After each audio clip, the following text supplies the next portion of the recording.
Hey you guys, welcome back to Good Taste Kitchen. I am Chef Michaelin. Today I am super excited. We are making scallops in succotash. It's a classic dish, but today I want to take it a little Cajun style. I'm using andouille sausage in my succotash for the fat, and then I'm also going to pair the succotash and scallops with a blackened butter sauce. So come on, let's get started.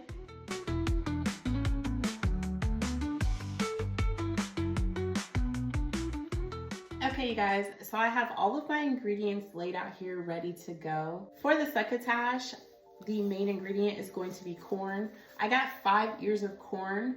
I went ahead and put 4 in the oven at 350 degrees. That is just really the best way to cook corn when it's still in its husk, because it acts as a steamer, and it's going to steam it, and it's going to pop up that corn. It's going to be fresh and firm and beautiful. So those are already in the oven. They shouldn't take long, maybe 15 to 20 minutes, not even that long. Just keep checking them. And then once those are ready to be pulled out, you can pull them out and let them cool. And then we will go ahead and get them shucked off of the cob. Next, I'm going to just go ahead and season my scallops. Just with salt and pepper. That's the only seasoning I'm going to use on these.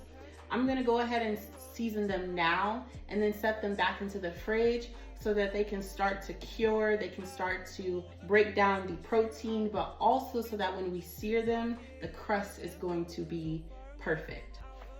Okay, next I have my andouille sausage. I just have a full link. I'm going to cut up all of this. I may not use all of it, but I do want to prep all of it. All right, you guys, so this is the andouille sausage that I cut up. I was going to use the entire length, but I'm going to just do half and put the rest up.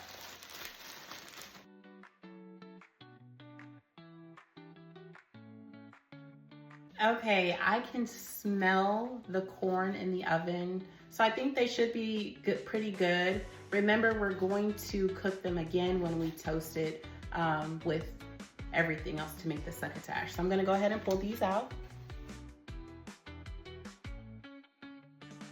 All right, back to the chopping block. I'm gonna do a white onion, tomato, and a green bell pepper.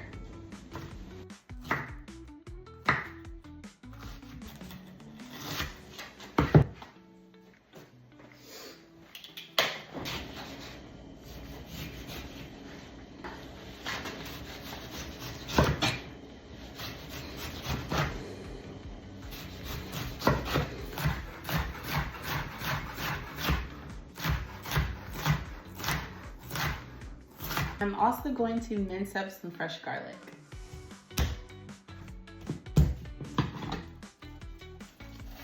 All right, let's take care of this corn.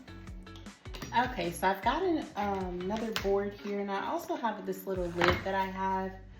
You're gonna want something to catch the corn, and it's not ideal to cut it in a bowl, just because when you do go down and take the corn off the cob, you're cutting it off, it's just gonna fly everywhere, and you wanna save as much corn as possible. Look at that. Perfectly cooked all the way around. I could just eat it like this. I love corn on the cob, love it. You just wanna go down each side of the cob, getting as close to the core as possible. You want that entire kernel of corn. Corn's all done. Let's get cooking. Okay, so I have a large skillet on. I have my heat on to about medium to high heat. I'm gonna go ahead and just toss in the andouille sausage and get that caramelizing first. Cooking the sausage first is going to allow the fat to render from the meat, and then it's gonna oil up my pan and then also provide a base for the succotash. All right, after I see a little bit of color on the meat, I am going to add in my white onion and green bell peppers.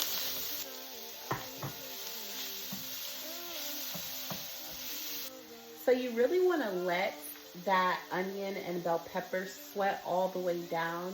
In the succotash, when you take a bite, you want those notes to be present but in the background, and you want to cook all of that pungentness and bitterness out of the vegetables.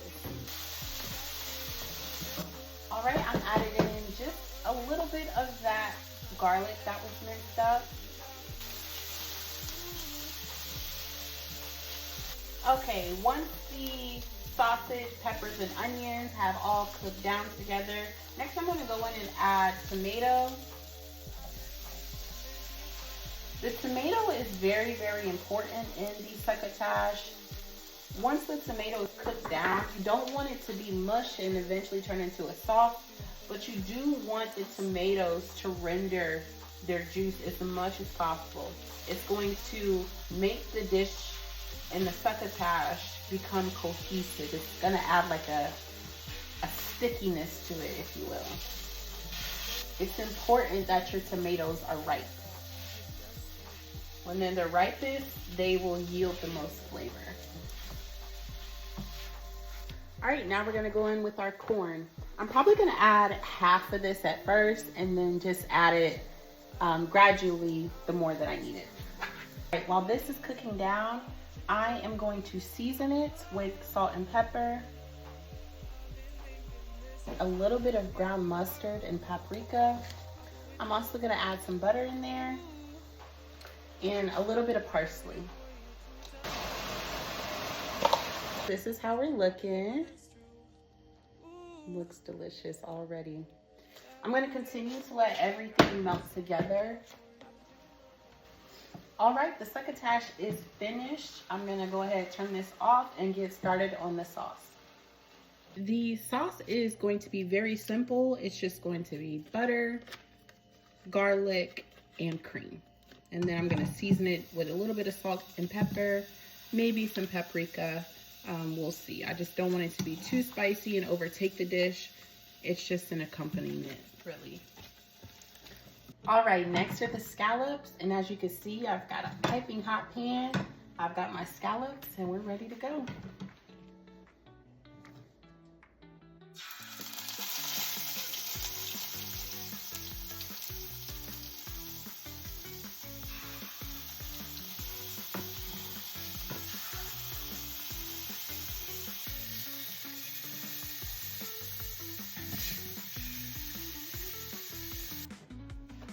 And here we are, scallops and succotash, Cajun style.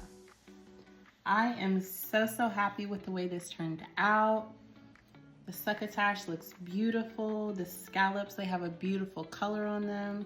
And I did go ahead and do my sauce. I'm gonna add just a little bit of sauce just because I don't want it to overtake the dish.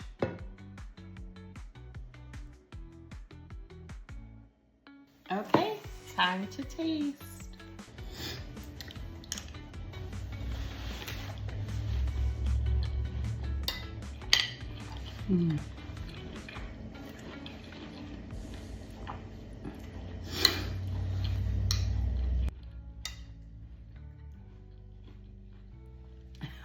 Even the succotash by itself, the fresh corn is so sweet. It's juicy. It literally just pops in your mouth. And then the addition of the andouille sausage, the scallops, they are perfect for the perfect bite. I could eat one and a spoonful of succotash. Look at that.